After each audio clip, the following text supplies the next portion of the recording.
नमस्कार दोस्तों, स्वागत है हमारे यूट्यूब चैनल में। दोस्तों, तेजस सीरीज पहला है। यूपी ट्रिपल एस सी एनम 5272 पद। यही प्रश्न मुख्य परीक्षा में आएंगे। पेपर का लेवल इसी तरह रहेगा। एक सीट के लिए अंतिम प्रयास। दोस्तों, इस चैनल को भी आप सब्सक्राइब कर लीजिए। इस चैनल पर आपकी बराबर क्लास चलती रहेगी। इस चैनल का नाम है दोस्तों रिधान नर्सिंग क्लासेस। आप लोग पहले से इस चैनल को सब्सक्राइब किए रहे होंगे फ्री हेल्थ फाउंडेशन के नाम से। अब इस चैनल का नाम बदल दिया गया है रिधान नर्सिंग क्लासेस। तो रिधान नर्सिंग क्लासेस में आप लोगों का स्वागत है। आप लोग इस सीरीज़ से जुड़िए। मैं लगभग 2000 प्रश्न कराने वाला हूँ इस सीरीज में। तेजस सीरीज रहेगा दोस्तों। चलिए क्लास की तरफ बढ़ते हैं। पहले प्रश्न को देखते हैं। इस सीरीज में दोस्तों आप लोग को बहुत कुछ देखने को मिलेगा। पहला क्वेश्चन है, मनोदशा को स्थिर करने वाला एजेंट है। तो दोस्तों, मनोदशा को जो है कौन स्थिर करता है? बहुत बढ़िया क्वेश्चन है दोस्तों। तो यह होता है लिथियम। जो होता है दोस्तों लिथियम, आप लोगों ने पढ़ा ही होगा। तो लिथियम जो होता है ये इसमें जो मूड मनोदशा को स्थिर कर देता है। ऑप्शन डी हो जाएगा।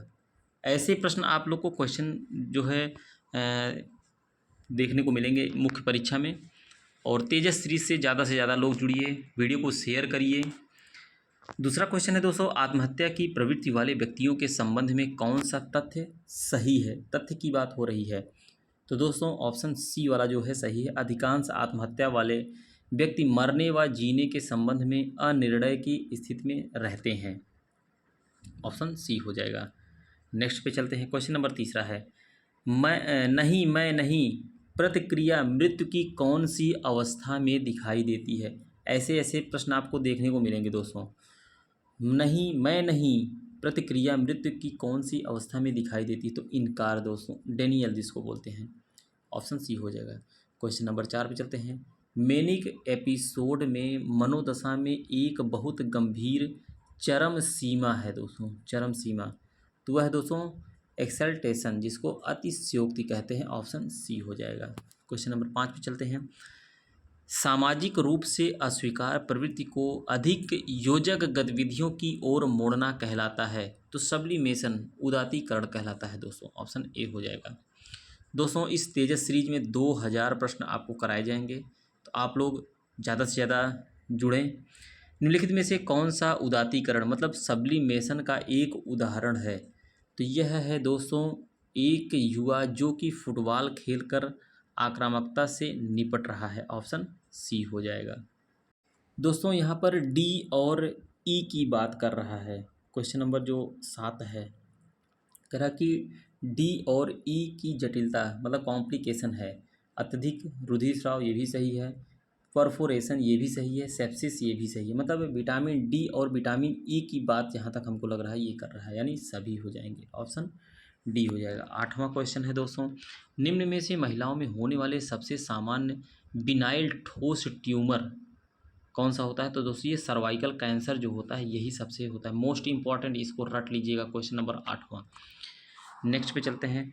Transverse diameter of inlet pelvis में पाया जाता है। बहुत बढ़िया क्वेश्चन है दोस्तों, इसको भी रट लीजिएगा। जिसको मैं निशान लगा दे रहा हूँ दोस्तों, वो जरूर क्वेश्चन आपको पूछ जाएंगे। Transverse diameter of inlet pelvis में पाया जाता है तो 13 सेंटीमीटर जो होता है दोस्तों। अगर 13 नहीं है तो आप 12 भी लगा सकते हैं, लेकिन 13 सेंटीमीटर। सत्य कथन छाटिए। तो सत्य कथन आपका है दोस्तों, प्रसव की प्रथम अवस्था टू लेबर पेन के शुरुआत से शुरू होती है। सही है। तथा सर्विक्स के फुल डायलेशन पर समाप्त होती है। ये भी सही है। प्रसव की द्वितीय अवस्था, देखिए प्रथम अवस्था क्या बता रहे हैं, प्रसव की द्वितीय अवस्था सर्विक्स के फुल डायलेशन से शुरू होकर बच्चे के बाहर निकल आने पर समाप्त होती है, यानी ये भी सही है। प्रसव की तृतीय अवस्था बच्चे के जन्म से शुरू होती है तथा प्लेसेंटा के बाहर निकल आने पर समाप्त होती है। ये भी सही है, यानी उपरोक्त सभी तथ्य सही है। ऑप्शन डी हो जाएगा। क्वेश्चन नंबर 11 पर चलते हैं। इलेक्ट्रोकन्वल्सिव थेरेपी ईसीटी का पूर्ण निषेध है। तो यह है दोस्तों बढ़े हुए इंट्राक्रैनियल प्रेशर में। ऑप्शन ए हो जाएगा। डायबिटिक व्यक्ति का व्यवहार जो कि नियमित रूप से मिठाई खा रहा है इंगित करता है। डेनियल, जिसको इनकार कहते हैं दोस्तों। ऑप्शन ए हो जाएगा। नेक्स्ट पे चलते हैं। क्वेश्चन नंबर 13 है, नए शब्दों की रचना जिन्हें आसानी से समझा नहीं जा सकता कि सनक या प्रवृत्ति कहलाती है। तो ये कहलाती है दोस्तों नियोलॉगिज्म कहलाती है। ऑप्शन डी हो जाएगा। क्वेश्चन नंबर 14 पर चलते हैं। देखिए दोस्तों, मैं आप लोग को ऑब्जेक्टिव ही कराऊंगा और ऑब्जेक्टिव से ही प्रश्न आपके बनने हैं। कैसे बनने हैं, किस तरह से बनने हैं, कैसे आएंगे, मैं आप लोग को बता रहा हूँ। इस बार पेपर का लेवल थोड़ा टफ रहेगा। अभ्यर्थी लगभग 7 या 8 गुना अभ्यर्थी हैं एक सीट पर दोस्तों, तो इसलिए पेपर टफ आएगा और लेवल भी टफ ही रहेगा। क्वेश्चन नंबर 14 पे चलते हैं। समान शब्दों वाक्यों का बिना मतलब बार बार दोहराव कहलाता है। तो यह कहलाता है दोस्तों वर्बिजिरेशन। ये सब मैं पढ़ा चुका हूँ दोस्तों, पिछली भी, इसके पहले वाली भी क्लास में मैंने पढ़ाया था वर्बिजिरेशन वगैरह। जो लोग क्लास नहीं लिए होंगे वो नहीं जान पाएंगे। और आप लोग प्लेलिस्ट से जुड़ जाइए, प्लेलिस्ट में सब कुछ मिलेगा आपको। पहले चैनल पर जो डॉक्टर रामानुज प्रजापति के नाम से है, उस चैनल पर भी प्लेलिस्ट बना है। उसमें भी बहुत 83 वीडियो पड़े हैं दोस्तों एएनएम से। एएनएम के 83 वीडियो पड़े हैं, आप वहाँ प्लेलिस्ट से भी पढ़ सकते हैं। और इस चैनल पर भी प्लेलिस्ट बनाया जा रहा है, तेजस क्लास के नाम से रहेगा, तेजस क्लास के नाम से। तो आप तेजस क्लास से जितने भी वीडियो को लेना चाहते हैं तो रिधान नर्सिंग क्लासेस पे आइए, प्लेलिस्ट में वहाँ से मिल जाएगा आपको। बिना किसी वास्तविक आधार के मिथ्या संवेदी अनुभूतियाँ कहलाती है। क्वेश्चन नंबर 15वां है। तो क्या कहलाती है दोस्तों, इसको कहते हैं हेलुसिनेशन कहते हैं। बिना किसी वास्तविक आधार के मिथ्या संवेदी दोस्तों। आपका क्वेश्चन पेपर जो रहेगा, क्वेश्चन पेपर बाइलिंगुअल रहेगा, हिंदी और इंग्लिश दोनों में रहेगा दोस्तों। निम्न में से हाइपोमेनोरिया के कारण शामिल नहीं है, मतलब पूछ रहा है कि इसमें हाइपोमेनोरिया नहीं शामिल है। जहाँ नहीं रहे ऐसे गोला करके तब ऑप्शन किया करिए दोस्तों। तो देखिए एंडोमेट्रियल तपेदिक जो होता है ये तो हाइपोमेनोरिया तो है, कंफर्म है। यूटेराइन सिनेचिया ये भी है, और मेल न्यूट्रिशन ये भी है। लेकिन आपका ऑप्शन बी जो गर्भाशयी पॉलिप जो होता है, यूट्राइन पॉलिप जो होता है, यही हाइपोमेनोरिया में नहीं शामिल है, बाकी सभी हैं। ऑप्शन बी हो जाएगा। क्वेश्चन नंबर 17 पर चलते हैं। बहुत बढ़िया बढ़िया क्वेश्चन करा रहा हूँ दोस्तों, आप लोग वीडियो को स्किप ना करिएगा, पूरा पढ़िएगा। वैजिनल ट्राइकोमिनोसिस मतलब वेजाइनल ट्राइकोमिनोसिस का सबसे सामान्य एवं प्रभावी उपचार है, तो वह है दोस्तों मेट्रोनिडाजोल। ऑप्शन सी हो जाएगा। 18वें चलते हैं। सत्य पेल्विस बनी होती है, मतलब ट्रू पेल्विस जो होती है, inlet cavity outlet. Option A हो जाएगा। इसको रट लीजिएगा, ये क्वेश्चन पक्का है, आप लोग को देखने को मिलेगा। और ये भी क्वेश्चन नंबर 19 पर चलते हैं। बहुत बढ़िया क्वेश्चन आया है दोस्तों, इसको एकदम कंठस्थ कर लीजिएगा। क्वेश्चन नंबर 19 वाला आप लोग नोट भी बना सकते हैं, ऐसी बात नहीं है। क्वेश्चन नंबर 19 में दे रहा है, श्रोणि गुहा में गर्भाशय की स्थित है, एंटीवर्टेड और एंटी फ्लैक्स्ड। ऑप्शन डी हो जाएगा। देखिए दोस्तों, आप लोगों का मुख्य परीक्षा कब होना है, कब सुनिश्चित है, अभी कुछ भी नहीं पता है। जो भी होगा आयोग करेगा, इसलिए आप अपनी तैयारी जारी रखिए। मैं तेजस क्लास शुरू कर दिया हूँ, 2000 क्वेश्चन आप लोग को मिलेंगे। प्ले लिस्ट में सभी आप लोग को वीडियो मिल जाएगा। क्वेश्चन नंबर 20 पर चलते हैं। 20 में पूछ रहा है, प्राथमिक स्वास्थ्य केंद्र का कार्य है मातृत्व एवं शिशु स्वास्थ्य और परिवार नियोजन सेवाएं प्रदान करना, ये भी सही है। राष्ट्रीय स्वास्थ्य कार्यक्रम का क्रियान्वयन करना, ये भी सही है। स्कूल स्वास्थ्य सेवाएं प्रदान करना, ये भी सही है। यानी उपरोक्त सभी सही है दोस्तों। क्वेश्चन नंबर 21 पर चलते हैं। कौन सा प्राथमिक स्वास्थ्य सेवा का सिद्धांत नहीं है दोस्तों, कह रहा है। तो इसमें से कौन सा नहीं है वो पूछ रहा है, वही हमको ढूंढना है। समान वितरण, ये तो सही है। पर्यावरणीय स्वच्छता, ये भी सही है। समुदाय की भागीदारी, यही नहीं सही है। ऑप्शन आपका सी हो जाएगा। क्वेश्चन नंबर 22 पर चलते हैं। 22 में पूछ रहा है कि मानव विकास सूचकांक में सम्मिलित नहीं है दोस्तों। क्या सम्मिलित नहीं है? देखिए मानव सूचकांक में जो है दोस्तों आपका क्या नहीं सम्मिलित है, ये पूछा है। शिक्षा का स्तर, ये तो सही है। 1 वर्ष की आयु से जीवन काल की संभावित, ये भी सही है। प्रति व्यक्ति आय संकेतक, ये भी सही है। प्रौढ़ साक्षरता दर, यही नहीं है दोस्तों, बाकी सब सही है। ऑप्शन डी हो जाएगा। क्वेश्चन नंबर 23 पर चलते हैं। दोस्तों वीडियो को शेयर जरूर करिएगा, बहुत बढ़िया क्लास चल रही है। क्वेश्चन नंबर 23 पे पूछ रहा है कि मातृ मृत्यु दर के कारण शामिल है, मतलब किसमें मातृ मृत्यु दर जो है वो शामिल है। Question number 23वां।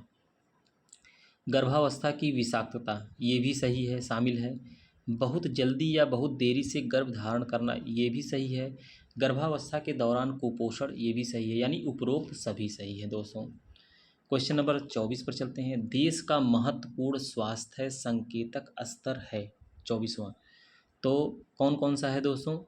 देश का महत्वपूर्ण स्वास्थ्य संकेतक स्तर की बात हो रही है। जन्म के समय जीवन काल की संभावना, सही है दोस्तों, यही ऑप्शन। मातृ मृत्यु दर, ये गलत है।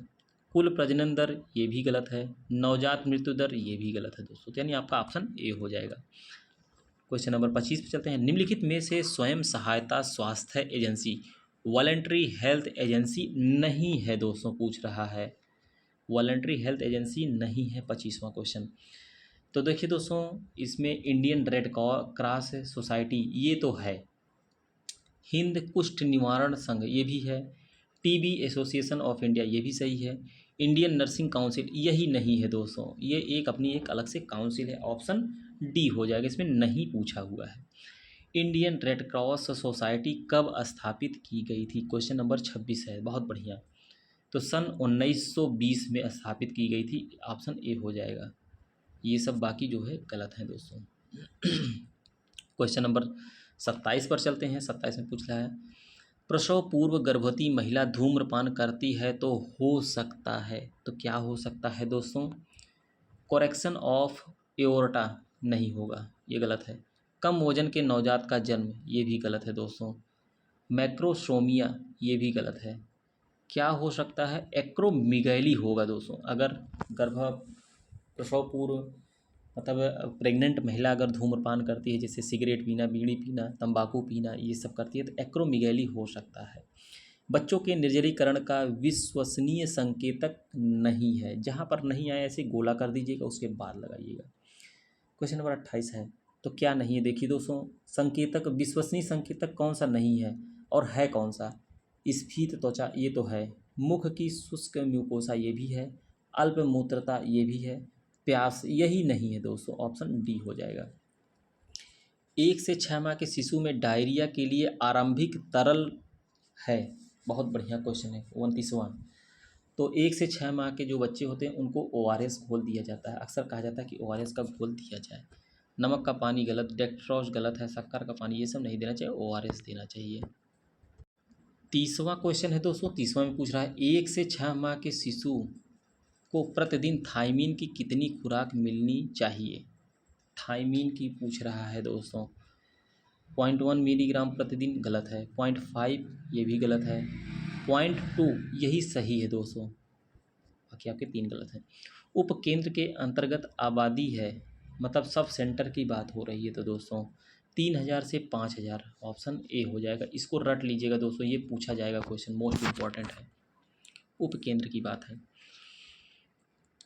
32वां क्वेश्चन, एक वर्ष में 1000 जनसंख्या पर कुल मृत्युओं की संख्या कहते हैं, क्या कहते हैं दोस्तों?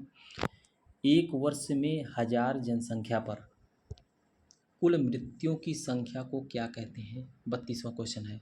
शिशु मृत्यु दर, गलत है। मृत्यु दर, ये भी गलत है।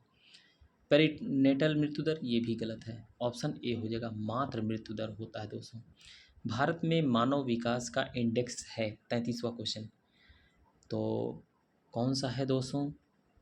भारत में मानव विकास का इंडेक्स है 10,500, ये गलत है। नहीं, 10.5, ये गलत है दोस्तों। 0.645, यही ऑप्शन सही हो जाएगा। मानव विकास इंडेक्स जो है दोस्तों, ये भी गलत है, ये भी गलत है। नेक्स्ट पे चलते हैं। जनरल फर्टिलिटी रेट को कैसे परिभाषित किया जा सकता है? क्वेश्चन नंबर 34वां है। तो दोस्तों, एक वर्ष में 1000 प्रजनन आयु की महिला पर कुल जन्मों की संख्या, गलत है ये। जनरल फर्टिलिटी रेट को परिभाषित की बात कर रहा है। क्वेश्चन नंबर 34वां है। 1000 महिला जनसंख्या में कुल गर्भवती महिला, ये भी गलत है। एक वर्ष में 1000 प्रजनन आयु की महिलाओं पर कुल जीवित कुल जीवित जन्मों की संख्या दोस्तों, यही आपका ऑप्शन सही हो जाएगा, सी ऑप्शन। क्वेश्चन नंबर 35 पर चलते हैं दोस्तों। 50,000 की जनसंख्या पर एक पीएचसी होनी चाहिए एवं एक पीएचसी 16 उपकेंद्र में विभाजित होनी चाहिए, यह किस कमेटी की सिफारिश थी? किस कमेटी की बात हो रही है दोस्तों? क्वेश्चन नंबर 35वां। तो मुदालियर कमेटी गलत है दोस्तों। चड्ढा कमेटी ये भी गलत है। करतार सिंह कमेटी, यही से करतार सिंह कमेटी दोस्तों, सॉरी कमेटी नहीं, कमेटी। मुलादियर कमेटी भी नहीं दोस्तों, चड्ढा कमेटी भी नहीं, करतार सिंह कमेटी, इसको याद कर लीजिएगा। ये 50,000 जनसंख्या वाला कई बार क्वेश्चन ये रिपीट हुआ है दोस्तों। करतार सिंह को याद कर लीजिए। प्रसवकालीन अवधि मेल खाती है, क्वेश्चन नंबर 36वां। गर्भकाल से 28 सप्ताह से जन्म के 7 दिन बाद, यही सही है दोस्तों, यही मेल खाती है, बाकी सब ये आपके गलत हैं। क्वेश्चन नंबर 37 पर चलते हैं। Child survival and safe motherhood programme का प्रतिस्थापन किया गया, क्वेश्चन नंबर 37वां। तो ये कब किया गया, प्रतिस्थापन किया गया था दोस्तों? MCH द्वारा, गलत है। JSY द्वारा, जननी सुरक्षा योजना, ये भी गलत है। KSY द्वारा, ये भी गलत दोस्तों। RCH द्वारा किया गया था दोस्तों। क्वेश्चन नंबर आपका सी हो जाएगा। 37वां क्वेश्चन जो है उसमें यही कहा गया है। क्वेश्चन नंबर 38 पर चलते हैं। नेक्रोटाइजिंग एंट्रोकोलाइटिस कौन सा विटामिन उत्पन्न करता है? मोस्ट इम्पॉर्टेंट है दोस्तों ये दोनों क्वेश्चन। 38वां, तो 38वां में पूछ रहा है विटामिन ए, गलत है दोस्तों। विटामिन ई यही सही है, आपका ऑप्शन बी हो जाएगा। केवल माँ का दूध पीने से 1-1/2 वर्ष के बच्चों में कमी हो सकती है, अगर केवल माँ का दूध ही बच्चा पी रहा है। 39वां। नियासिन की कमी, गलत है। थायमीन की कमी, ये भी गलत है। वसा की कमी, ये भी गलत है। प्रोटीन की कमी होगी दोस्तों, क्योंकि इसीलिए कहते हैं कि दाल वगैरह का जूस देना चाहिए बच्चे को। वृद्धि व विकास के सिद्धांतों को विचार करते समय यह याद रखें कि, क्या याद रखना रहेगा आपको? सभी बच्चे एक समान दर से वृद्धि करने चाहिए क्योंकि सभी 4 वर्ष के बच्चों का वजन 4 kg रहता है, गलत है। पहला ही ऑप्शन गलत है दोस्तों। आपको इसमें सिद्धांत की बात कर रहा है, पहला ऑप्शन गलत है। प्रत्येक 3 वर्ष पर बिना वृद्धि की अवधि के साथ विकास समान रूप से होता है, ये भी गलत है। अधिकांश बच्चे चलने से पहले भाग सकते हैं, गलत है। यद्यपि विकास एक क्रमबद्ध तरह से होता है लेकिन दर व्यक्तियों के बीच भिन्न हो सकती है, यही ऑप्शन आपका सही हो जाएगा। क्वेश्चन नंबर 40 का डी। क्वेश्चन नंबर 41 पे चलते हैं। पूछ रहा है दोस्तों 5 वर्षीय बच्चे के शारीरिक विकास का आकलन करते समय यह असामान्य है कि वह, 41वां क्वेश्चन है दोस्तों, 6 ब्लॉक्स का स्तंभ बना सकता है, गलत है। एक पैर पर कुछ बार जंप कर सकता है, ये भी गलत है। एक बड़ी रबर गेंद को कैच कर सकता है, ये भी गलत है। सीढ़ियाँ चढ़ते समय एक समय पर एक स्टेप चढ़ता है, यही आपका ऑप्शन हो जाएगा। 5 वर्ष के बच्चे की बात हो रही है, ऑप्शन डी।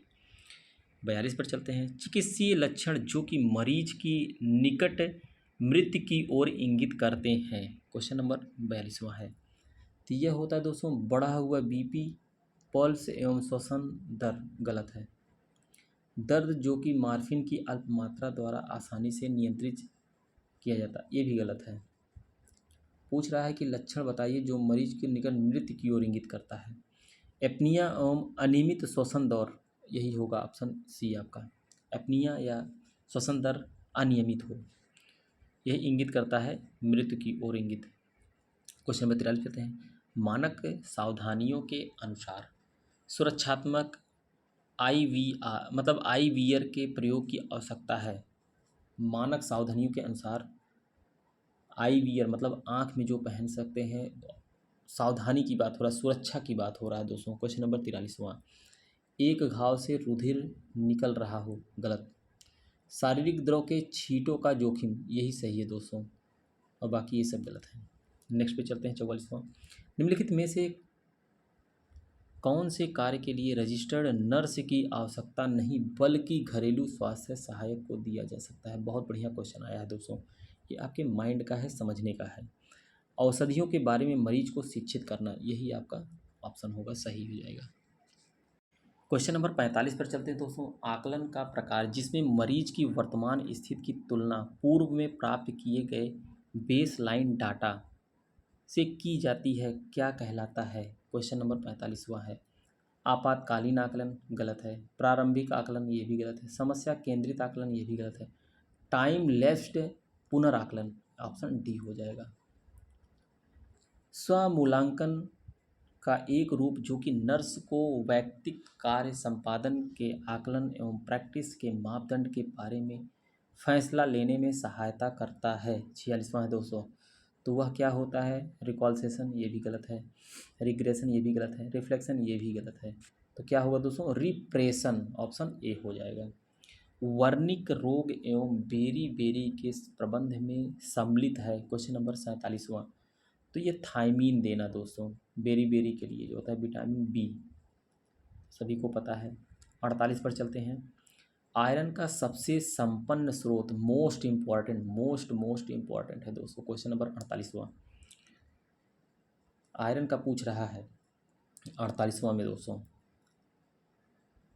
तो 48वां में आयरन का सबसे संपन्न स्रोत दूध गलत है, अंडा गलत है, बीन्स ये भी गलत है। यानी हरी सब्जियां जो होती है वो आपको आयरन प्रदान करती हैं, ऑप्शन बी हो जाएगा। 49 पर चलते हैं। दालों के पोषण मूल्य में वृद्धि का श्रेष्ठ मार्ग है। तो दोस्तों मिक्स करके ये भी गलत है। फोर्टिफिकेशन करके ये भी गलत है। उबाल कर ये भी गलत है। दालों के पोषण की बात हो रही थी, अंकुरण करके दोस्तों, ऑप्शन डी हो जाएगा श्रेष्ठ मार्ग। प्रोटीन की आधारभूत इकाई है, हमेशा पूछा जाता है, बहुत बढ़िया। प्रोटीन की आधारभूत इकाई एमाइड है, गलत है। पेप्टोन है, गलत है। पेप्टाइड है, गलत है। एमिनो एसिड होता है दोस्तों।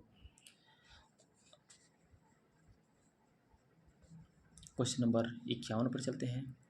एरिक्सन थ्योरी में किशोर में का ज्ञान बोध विकसित हो जाता है। तो ये दोस्तों होता है इंडस्ट्री का, गलत है। इनिशिएटिव का ये भी गलत है। इंटेलेक्ट का ये भी गलत है। पहचान दोस्तों, एरिक्सन थ्योरी के अनुसार किशोरों में पहचान का ज्ञान जो होता है यही होता है, ऑप्शन बी। हॉस्पिटल सेटिंग में एक व्यक्ति से दूसरे व्यक्ति को सूक्ष्म जीवों के स्थानांतरण को रोकने की सबसे सामान्य विधि कौन सी है? अच्छी तरह से बार बार हाथ धोना, यही ऑप्शन हो जाएगा ए। दोस्तों वीडियो को शेयर कर दीजिएगा। तेजस क्लास बहुत बढ़िया क्लास आप लोग के लिए लेकर आया हूँ। 2000 प्लस आपको पढ़ाए जाएंगे। निम्नलिखित में से कौन सा नर्स मरीज संबंधों में विश्वास को नहीं बढ़ाएगा? क्वेश्चन नंबर 53वां है दोस्तों। तो बिना निजता प्रदान किए एक घाव की जांच, आपका ऑप्शन ए हो जाएगा, यही सही है। रेमिशन का अर्थ क्या है? तो रेमिशन का अर्थ क्या है दोस्तों? व्यक्ति का चिकित्सीय रूप से उपचारित होना, ये भी गलत है। लक्षण पुनः प्रकट होना, ये भी गलत है। जहाँ पर हमें सही ऑप्शन मिल जाएगा वहीं हम रुक जाएंगे। बीमारी उपस्थित हो लेकिन व्यक्ति को लक्षणों का अनुभव नहीं हो, यही सही हो जाएगा। निम्नलिखित में से कौन सा नर्सिंग प्रक्रिया के योजना चरण का भाग नहीं है? तो 55वां है दोस्तों। कौन सा नहीं पूछ रहा है? नर्सिंग, यहाँ पर देखिए दोस्तों जो क्वेश्चन में आप लोग को निम्नलिखित में से कौन सा नर्सिंग प्रक्रिया की योजना चरण का भाग नहीं पूछा? नहीं है दोस्तों। प्रत्यायोजित देखभाल का पर्यवेक्षण करना, यही तो है दोस्तों, यही नहीं है। बाकी नर्सिंग इंटरवेंशन का लिखना ये भी सही है। ध्येय इच्छित परिणाम का फार्मूलेशन ये भी। समस्याओं का निदान का प्राथमिकीकरण ये भी सही है। पहला क्वेश्चन सही है। क्वेश्चन नंबर 56वां है दोस्तों। इसमें पूछ रहा है सूक्ष्म जीवों को फैलने से रोकने का प्रभावी मार्ग, मोस्ट इम्पॉर्टेंट है दोस्तों। ये आपका बैक्टीरिया और वायरस वगैरह से ये चैप्टर है दोस्तों 56वां। मास्क पहनना ये गलत है। सूक्ष्म जीवों को फैलने से रोकने का प्रभावी मार्ग, दस्ताने पहनना ये भी गलत है। गाउन पहनना ये भी गलत है। हाथों की स्वच्छता यही बढ़िया है दोस्तों। फैलने से रोकने की बात कह रहा है, फैलने से रोकने का प्रभावी मार्ग हाथों की स्वच्छता, ऑप्शन सी हो जाए। है तो सभी, लेकिन इसमें से प्राइमरी की बात हो रही है। क्वेश्चन नंबर 57 पर चलते हैं दोस्तों। 57 में पूछ रहा है कि एक नर्स शाकाहारी डाइट लेने वाले एक मरीज का आहारीय आकलन कर रही है। नर्स को कौन से विटामिन की समृद्ध खाद्य पदार्थों पर फोकस करते हुए आहारीय शिक्षा देने की योजना बनानी चाहिए? विटामिन सी गलत है, विटामिन ई ये भी गलत है दोस्तों। 57 का विटामिन ए ये भी गलत है। विटामिन B12 का योजना बनाना चाहिए, क्योंकि विटामिन B12 बहुत ही महत्वपूर्ण होता है दोस्तों। क्वेश्चन नंबर 58 पे चलते हैं। पुराने दिनों में जब रेफ्रिजरेटर उपलब्ध नहीं थे तो दूध को खराब होने से बचाने हेतु दिन में 2 या 3 बार उबाला जाता था। इसका कारण क्या है? बहुत बढ़िया क्वेश्चन है दोस्तों, रट लीजिएगा। ये ऐसे आपके मानसिक तार्किक क्वेश्चन पूछे जाएंगे। मिल्क प्रोटीन कैसीन की विकृतीकरण के कारण गलत है। दूध को दही में परिवर्तित करने वाले लैक्टोबैसिलस को मारना, यही ऑप्शन सही है दोस्तों। ऑप्शन बी 58 का ये भी गलत है। ऊतक की मरम्मत से मदद करने वाला पोषक तत्व कौन सा है? कार्बोहाइड्रेट गलत है, फैट गलत है, विटामिन गलत है, प्रोटीन होगा दोस्तों ऊतक को मरम्मत करने के लिए। क्वेश्चन नंबर 60 पे, घाव को भरने में कौन सा विटामिन मदद करता है? Most important most question number 60वां दोस्तों। तो विटामिन ए गलत है, विटामिन ई गलत है, विटामिन के गलत है, विटामिन सी जो होता है दोस्तों घाव को भरने में मदद करता है, ऑप्शन बी हो जाएगा। क्वेश्चन नंबर 61 पर चलते हैं। विटामिन ए का रासायनिक नाम क्या है? थायमीन गलत, निकोटिनामाइड गलत, पायरिडॉक्सिन गलत, रेटिनॉल ये भी रट लीजिएगा दोस्तों, मोस्ट इंपॉर्टेंट है। क्वेश्चन नंबर 62 चलते हैं। कोर्साकॉफ्स सिंड्रोम का कारण है? बहुत बढ़िया क्वेश्चन आया है, रिपीटेड नहीं है दोस्तों, ये 62वां क्वेश्चन है दोस्तों। कोर्साकॉफ्स जो होता है दोस्तों ये थायमीन की कमी के कारण होता है, ऑप्शन ए हो जाएगा। ग्रहणी से स्रावित होने वाला हार्मोन क्या है? बहुत बढ़िया, ग्रहणी से कोलिसिस्टिकाइनिन जो होता है दोस्तों यही होगा, ऑप्शन ए हो जाएगा। पित्त लवणों का निर्माण होता है, 64वां क्वेश्चन है। कोलेस्ट्रॉल से नहीं, ग्लाइकोजन से नहीं, अमीनो एसिड से होता है दोस्तों पित्त लवणों का निर्माण, ऑप्शन बी हो जाएगा। 65 चलते हैं। मानव में किन दो अस्थियों के मध्य गति होती है? बहुत बढ़िया क्वेश्चन है दोस्तों, रिपीटेड क्वेश्चन है ये, लेकिन सेंटेंस थोड़ा सा अलग कर दिया है। वीडियो को शेयर कर दीजिएगा, रिधान नर्सिंग क्लासेस को शेयर कर दीजिएगा दोस्तों। ये चैनल का नाम चेंज कर दिया गया है, अब इस पर क्लास खाली आपकी चलेगी, नर्सिंग की चलेगी, फार्मासिस्ट की क्लास चलेगी, स्टाफ नर्स की क्लास इसी चैनल पर चलेगी। क्वेश्चन नंबर 65वां है दोस्तों। मानव में किन दो अस्थियों के मध्य गति होती है? बीच में गति होती है दोस्तों, मध्य की बात है। पेल्विक गर्डिल है दोस्तों, पेल्विक गर्डिल और फीमर सही है। पेक्टोरल गर्डिल और ह्यूमरस ये भी सही है। खोपड़ी और एटलस वर्टिब्रा ये भी सही, यानी उपरोक्त सभी हो जाएंगे। एटलस और एक्सिस के बीच किस प्रकार की गतिशील संधि होती है दोस्तों? बहुत बढ़िया क्वेश्चन, क्वेश्चन नंबर 66वां है। तो ये दोस्तों पाइवोटल संधि कहते हैं, एटलस और एक्सिस के बीच में जो होती है पाइवोटल ही होती है। हिंज जो होती है घुटने में होती है, हिंज का मतलब जो मुड़े ना, एक ही तरफ मुड़े दोस्तों। कोशिका का शक्ति गृह माना जाता है, बहुत बढ़िया है दोस्तों, रट लीजिएगा। इतने आसान भी क्वेश्चन कभी कभी आते हैं तो लोग पढ़े पढ़े रहते हैं लेकिन भूल जाते हैं। तो माइटोकॉन्ड्रिया को कहा जाता है दोस्तों, ऑप्शन बी हो जाएगा।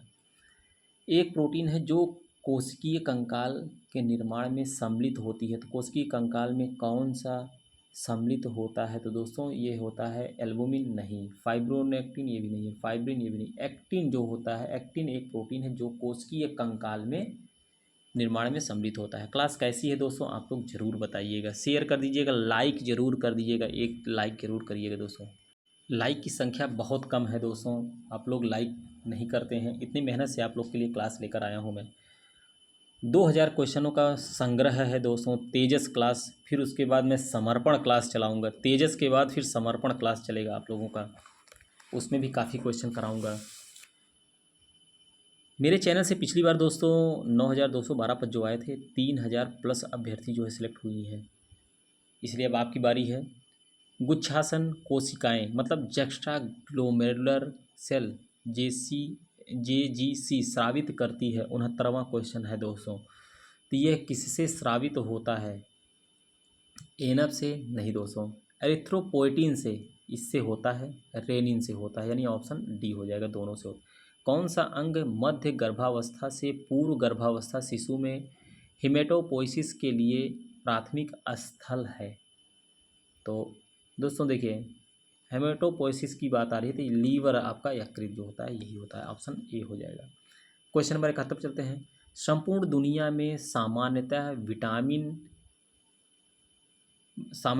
इस विटामिन की कमी पाई जाती है। संपूर्ण दुनिया में सामान्यतः किस विटामिन की कमी ज़्यादा करके पाई जाती है? इस विटामिन की बात हो रही है दोस्तों। तो वह विटामिन कौन सी है? एस्कॉर्बिक अम्ल गलत है, विटामिन ए ये भी गलत, विटामिन डी ये भी, ये फॉलिक एसिड जो होता है दोस्तों आयरन वाला, इसी की कमी ज़्यादा होती है। संपूर्ण दुनिया की बात कर रहे हैं, महिला की बात हो रही है इसमें दोस्तों, क्योंकि एनम का पेपर है, महिला स्वास्थ्य कार्यकर्ता जो है दोस्तों उसका पेपर है ये। लाइक ज़रूर कर दीजिएगा दोस्तों, शेयर करिएगा क्लास को। 15 वर्षीय रोहित मसूड़ों से रुधिर स्राव की शिकायत करता है। नर्स उसे वो आहार लेने की सलाह देगी जो निम्नलिखित में से समृद्ध हो। 72वां क्वेश्चन है। तो कौन सा? अगर मसूड़ों से रुधिर स्राव हो रहा है तो विटामिन बी गलत है, विटामिन ए ये भी गलत है, विटामिन डी ये भी गलत है, विटामिन सी लेने के लिए कहा जाएगा, ऑप्शन बी हो जाएगा। पित्त किसमें संश्लेषित होता है? 73वां क्वेश्चन है दोस्तों। तो पित्त की बात हो रही है, मतलब पित्त जो संश्लेषित होता है वो लीवर में होता है, जिगर में होता है, ऑप्शन ए हो जाएगा। गैस्ट्रिक ग्रंथि की मुख्य कोशिका क्या स्रावित करती है? बहुत बढ़िया है दोस्तों, गैस्ट्रिक की बात हो रही है, 74वां क्वेश्चन है। तो म्यूकस ये भी गलत है, हाइड्रोक्लोरिक एसिड ये भी गलत है, इंट्रिंकस फीवर फैक्टर ये भी गलत है, पेप्सिनोजन, यही गैस्ट्रिक ग्रंथि जो होती है वो पेप्सिनोजन स्रावित करती है। घुटना संधि और कोहनी संधि किस प्रकार की संधि का उदाहरण है? अभी देखिए दोस्तों, इसके पहले मैंने आप लोग को बता ही दिया था, 75वां क्वेश्चन है।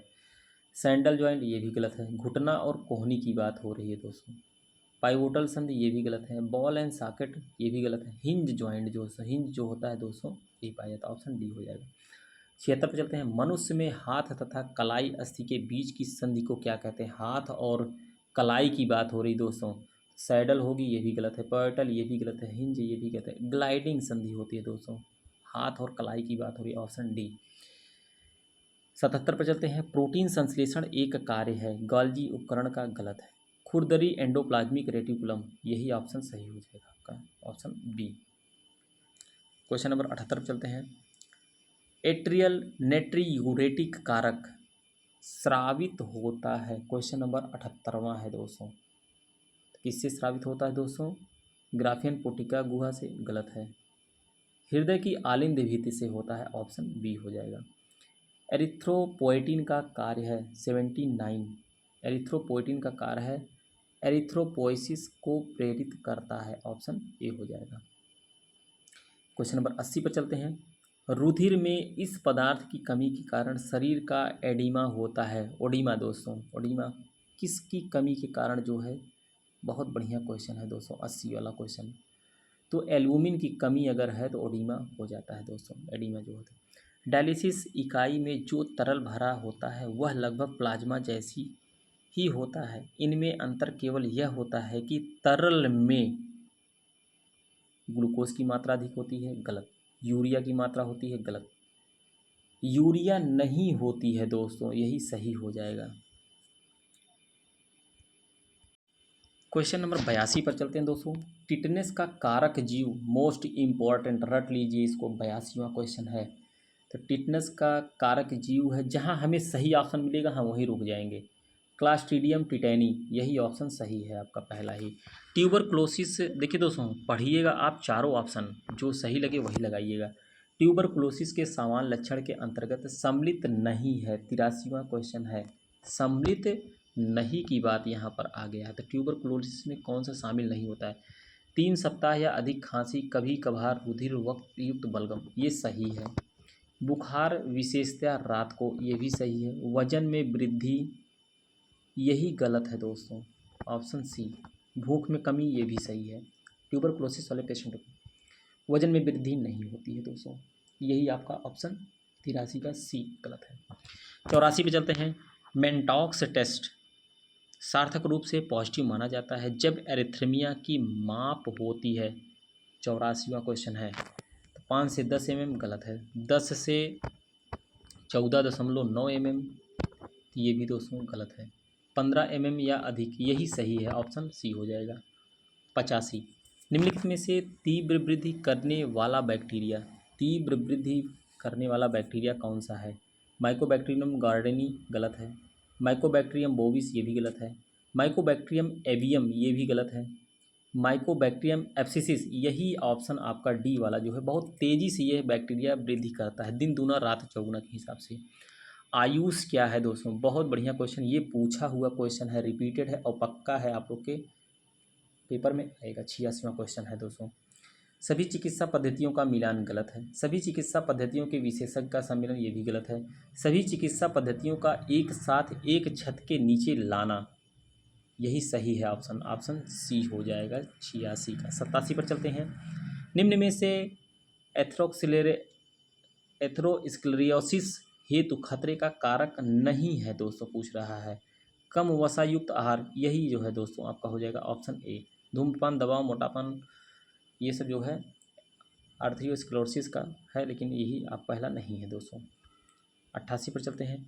मायोकार्डियल इन्फेक्शन का दूसरा नाम पूछ रहा है, 88वां क्वेश्चन है दोस्तों। तो इसका मायोकार्डियल इन्फेक्शन का दूसरा नाम एंजाइना अटैक, ये भी गलत है। डेस्निया, ये भी गलत है। हार्ट फेलोर, ये भी गलत। हार्ट अटैक, ऑप्शन बी हो जाएगा, या जो मायोकार्डियल इन्फेक्शन बोलते हैं।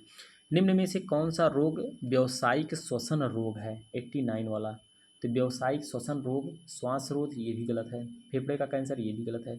श्वास क्षिप्रता, ये भी गलत है। फुफ्फुसीय रेशमयता, ऑप्शन डी हो जाएगा। 90 पर चलते हैं। हाइपरटेंशन के उपचार में शामिल नहीं है, पूछ रहा है। हाइपरटेंशन, वजन में कमी करना, ये भी सही है। खाने में नमक कम करना, ये भी सही है। व्यायाम करना, ये भी सही। खाने में वसा की मात्रा बढ़ाना, यही नहीं है दोस्तों, ऑप्शन आपका सी हो जाएगा। नहीं पूछा हुआ है, ये इस चीज़ का ध्यान देना। निम्न में से कौन सा कथन रुधिर डायलिसिस की प्रक्रिया के संदर्भ में सही है? रुधिर डायलिसिस वृक्क की खराबी दूर करने में अंतिम उपाय है, गलत है दोस्तों यह। रोगी की धमनी से रुधिर निकालकर उसमें हिपैरिन मिलाकर डायलिसिस इकाई में भेजा जाता है, यही सही हो जाएगा, ऑप्शन बी हो जाएगा। नेक्स्ट पे चलते हैं। क्वेश्चन नंबर 92वां है दोस्तों। लेप्रोसी का रोग कारक है, 92वां क्वेश्चन है। तो लेप्रोसी का होगा दोस्तों माइकोबैक्टीरियम लेप्री होता है। डॉट्स, बहुत बढ़िया क्वेश्चन, ये दोनों रिपीटेड क्वेश्चन है, मोस्ट इंपॉर्टेंट क्वेश्चन है दोस्तों, जितने मैं बता रहा हूँ आपको, ये भी और 94। डॉट्स का मतलब क्या होता है? 93वां क्वेश्चन है। तो direct observation treatment short course बोलते हैं दोस्तों इसको, ऑप्शन ए हो जाएगा आपका। 94 पर चलते हैं। मायोकार्डियल इन्फेक्शन में चिकित्सकीय मैनिफेस्टेस शामिल है, कौन सा? सीने में तेज दर्द, ये भी सही। डिस्पनिया, ये भी सही। ट्रैकिकार्डिया, ये भी सही, यानी ऑप्शन आपका डी हो जाएगा। 95 चलते हैं। वीडियो को शेयर करिएगा दोस्तों, अब जो है समय कम बचा है आपके पास। एक डॉक्टर ने एपिलेप्सी मतलब मिर्गी मरीज को इंजेक्शन फेनाटोइन 100 mg IV से देने का आदेश दिया। नर्स के अनुसार यह औषधि निम्न में से किस दर के बहाव से शरीर में प्रविष्ट करानी चाहिए? 95वां क्वेश्चन है दोस्तों। यह दोस्तों 200 मिलीग्राम पर मिनट, गलत है। 100, ये भी गलत है। 50 मिलीग्राम पर मिनट, यही होगा दोस्तों। मिर्गी के लिए 100 mg का जो फेनेटोइन IV दिया जाता है वो 50 मिलीग्राम पर मिनट के हिसाब से देते हैं, यानी 2 मिनट में देना हो। WHO के अनुसार एक माह में मलेरिया के लिए रुधिर की कितनी स्लाइड देखनी चाहिए? कुल जनसंख्या का 10%, इसको भी रट लीजिएगा दोस्तों, ऑप्शन ए हो जाएगा। ये दोनों मोस्ट इंपॉर्टेंट है, आप लोग इन सब का नोट बना लीजिएगा। रेनाइड्स रोग है, 97वां क्वेश्चन है दोस्तों। तो रेनाइड्स रोग जो होता है वह हृदय परिसंचरण रोग होता है, ऑप्शन सी हो जाएगा। मायोकार्डियल इन्फेक्शन के दौरान सामान्यतः कौन सी धमनी प्रभावग्रस्त होती है? तो वह कोरोनरी धमनी होती है, ऑप्शन सी हो जाएगा। क्वेश्चन नंबर 99 चलते हैं। मायोकार्डियल इन्फेक्शन तथा डिस्मिथियाज के दौरान उत्पन्न आघात को हम कहते हैं कार्डियोजेनिक आघात कहते हैं, ऑप्शन ए हो जाएगा। आज के लेक्चर का लास्ट है दोस्तों, आज मैंने 100 क्वेश्चन कराया है, ऐसे ही मैं आप लोग को 2000 प्रश्न कराऊंगा, यानी 20 लेक्चर में आप लोग को इतना क्वेश्चन करा दूंगा कि आप लोग का इसी में से सब क्वेश्चन देखने को मिलेगा। क्वेश्चन नंबर 100 है। मैरिजुआना का अंतर्ग्रहण भ्रम, विचारों में परिवर्तन, भावनाओं एवं व्यक्ति के अवयवों में प्रणायक है। मैरिजुआना है मैरिजुआना क्या है दोस्तों? यह है विभ्रमक, ऑप्शन सी हो जाएगा। वीडियो को ज़्यादा से ज़्यादा शेयर करिएगा दोस्तों। तेजस क्लास से जुड़िए और रिधान नर्सिंग क्लास से कुछ जिन्होंने सब्सक्राइब नहीं किया है सब्सक्राइब करें और ज़्यादा से ज़्यादा शेयर करें वीडियो को। बहुत बढ़िया क्लास आप लोग की चल रही है। मिलते हैं नेक्स्ट वीडियो में नई क्लास के साथ। बहुत बहुत देखने के लिए बहुत बहुत धन्यवाद।